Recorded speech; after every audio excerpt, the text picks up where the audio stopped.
Hello friends, welcome to Nigra Techies. Today let's talk about minimal API in .NET 7. So this is the new feature introduced in .NET 6. In .NET 7 it is much improved. The minimal API are architected to create the HTTP API with minimal dependencies. So here I listed out all the steps. We can go one by one. So first I am going to create one basic minimal API. So there I am going to use different data types and we can change the input description type. And the next I'm going to use the entity framework in minimal API. So using this entity framework we can complete the CRUD operations. Once it's completed we can move on the upload functionality. So in this upload point of view we can upload single file and multiple files. At the end we can see the advantages in minimal API and also it is having some limitation. So these things we can discuss at the end of the video. Okay. Now let me go to my application. Here we can define our minimal API. So in this application, let me go to our program.cs file.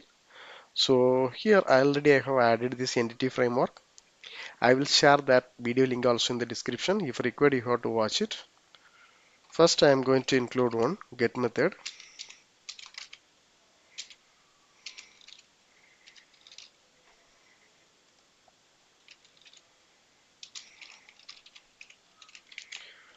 So this is one of the very sample method. It is just returning one string data. Okay. Now we can pass some parameters. So let me copy the same thing. First, I am going to pass one string value.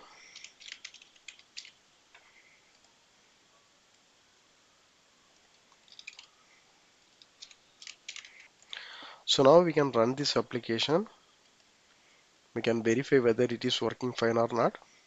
So if it is working fine, we can move on the next topics. Okay. So see, we have the first method is basic get. So okay, great. It is returning the data. The second one, it is expecting one input. So welcome to test.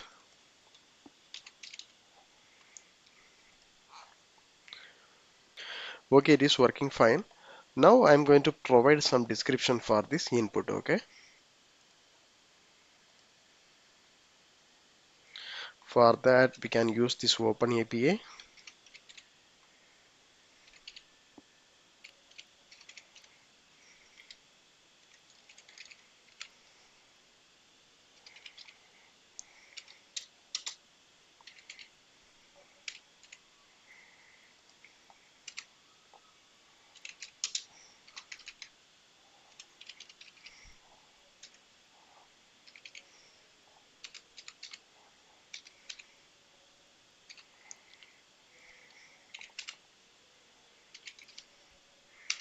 Parameter dot description.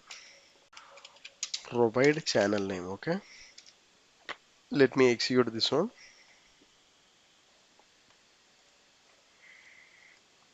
See, so whatever text we have provided, it is coming as our input description name. Okay.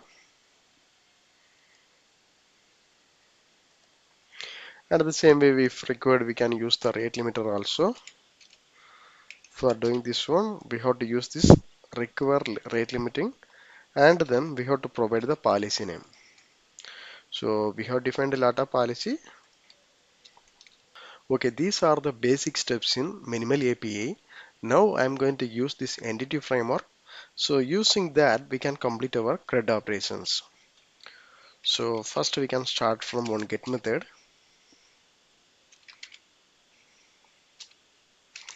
So this is for returning all the customers in our table.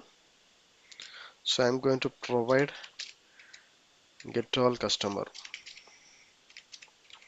So this is our method name, and the input I'm going to provide our database context.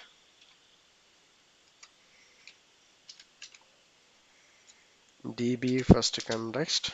Okay. So here I'm going to return the list of customers. DB dot table customers dot to list. Okay, basically this will work. So if required, we can use this asynchronous function also. For making this into asynchronous, you have to use like this. Okay, so instead of this list, we can use to list asynchronous, and also let me include this await. Okay, this is fine. So let me verify this one. So if it is returning the data, our connectivity and everything is fine. So we can move on the next action method. Okay.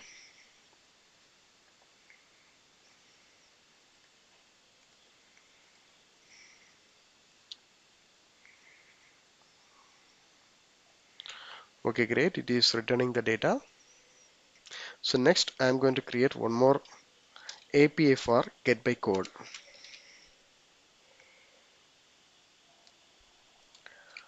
So the method name is get customer by code. So it is having one parameter. The parameter name is ID.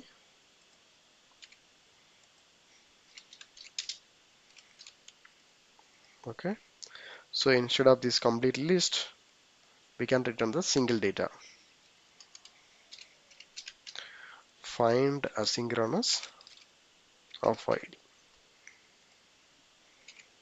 Okay, this is fine. So definitely it will work. So anyway, I will complete all the functions in the coding level. So at the end we can test one by one. Okay. So next I'm going to create one post method. So this is for creating the customer. So for the post method, first we need to change this one. Instead of this map get, we have to change into map post. Okay. And this is create customer.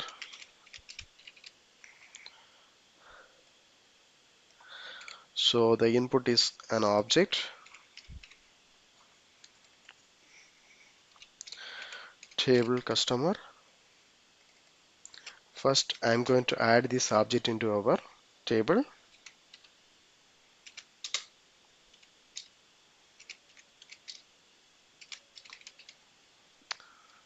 We can use this add asynchronous.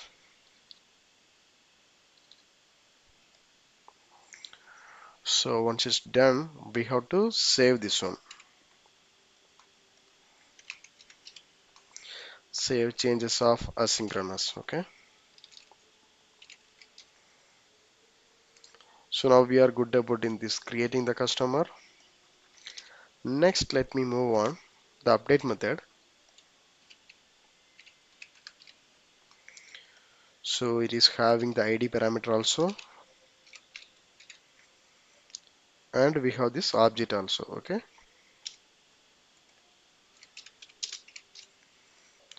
So instead of this post, let me change into put. Okay.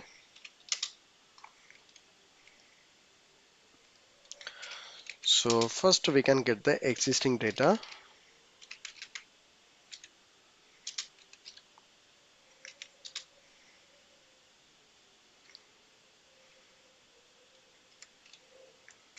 Then I'm going to check not equal to null. If it is fine, we can modify the data.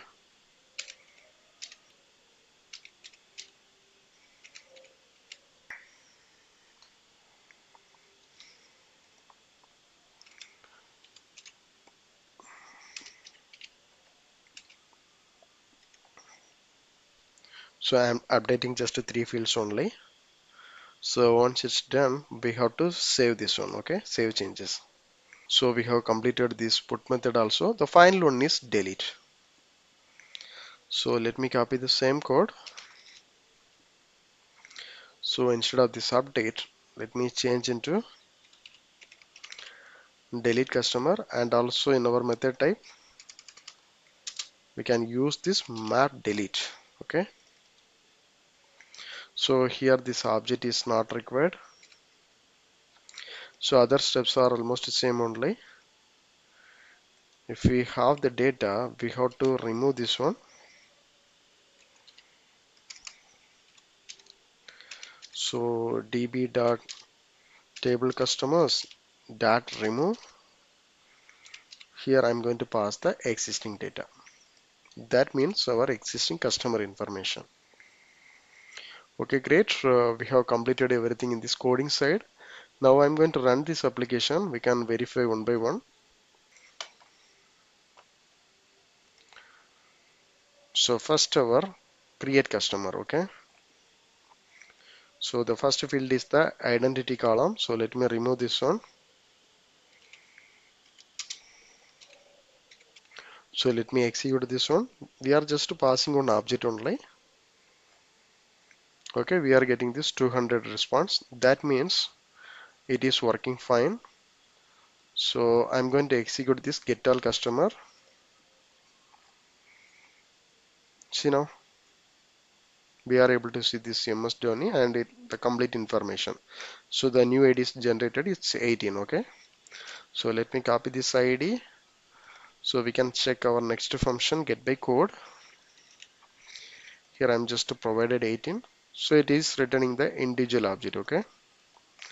So if I give 19, so basically we don't have the data. So it is returning null. Okay. Now let me copy the same object. We can check our update method. So first our object. Okay.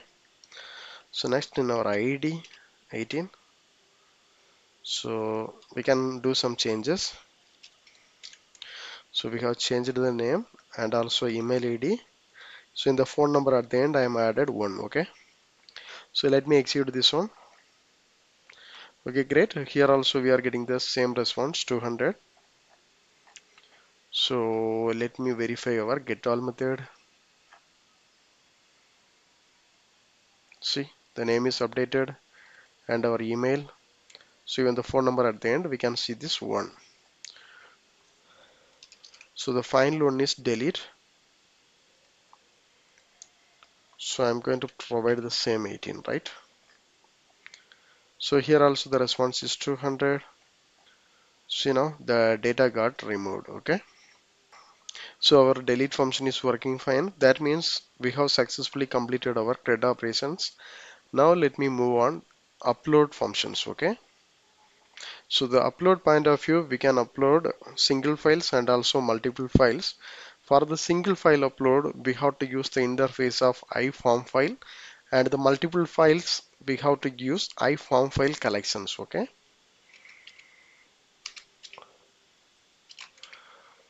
So for this one, I'm going to use one post method, and our method name is upload.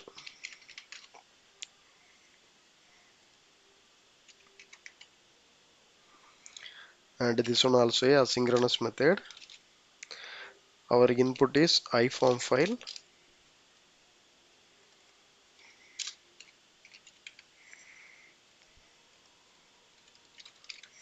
So here the first thing is we have to define where actually we are going to store our files. Okay. File path equal to upload. So inside that we can create our file in the same name. Whatever files you are uploading, we can use the same name. Okay. So that we can get from our input file itself, file.file name. Okay. Next, let me use the stream.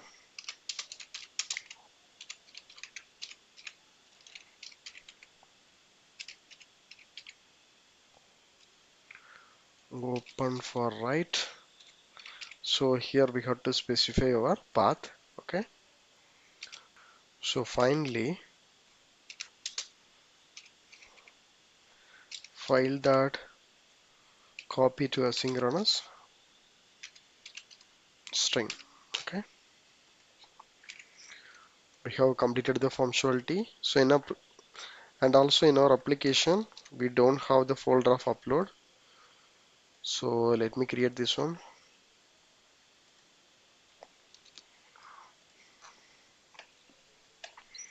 So now we can run our application. So see, we have this upload action method. So here we can choose our channel logo. Okay, the response is 200. Let me go to the exact path. See, we have our company logo. Okay, so I'm going to upload one more file, jQuery. So both the files got uploaded successfully. So next I'm going to implement the upload functionality with multiple files. So this is the very easiest one. So we are changing this input interface. So after that I'm going to make one for loop. That's it. iForm file collection.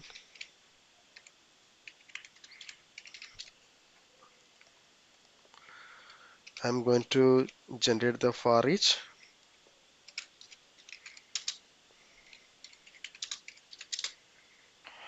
Okay, we have done. Let me execute this one. Before that, I need to change this function name, multi upload. Okay,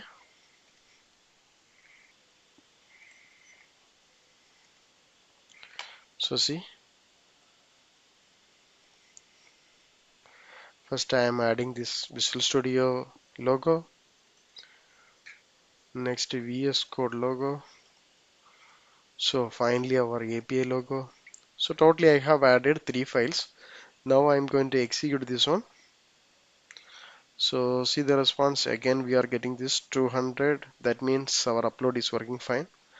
See the folder, we have these 3 files. Okay, and here we can modify the logics, like the file is already there, we can delete and recreate the file, and if required we can change the file name also. For changing the file name, so whatever name you are trying to provide, in this place you're supposed to give. Okay, and before going to this copy, you have to check like if file is exist. If something is true, we have to delete and recreate it. Okay, so this is all about the upload functionality. Now let's discuss on some advantages in this minimal API. So the minimal API also a kind of REST API only. It is reducing the ceremony to create a new API, and without the controller we can complete our functionality. It is faster compared to MVC as the bootstrapping that is required to build and compile the application. So as much as possible it is simplified, and also it is having some limitations. Okay,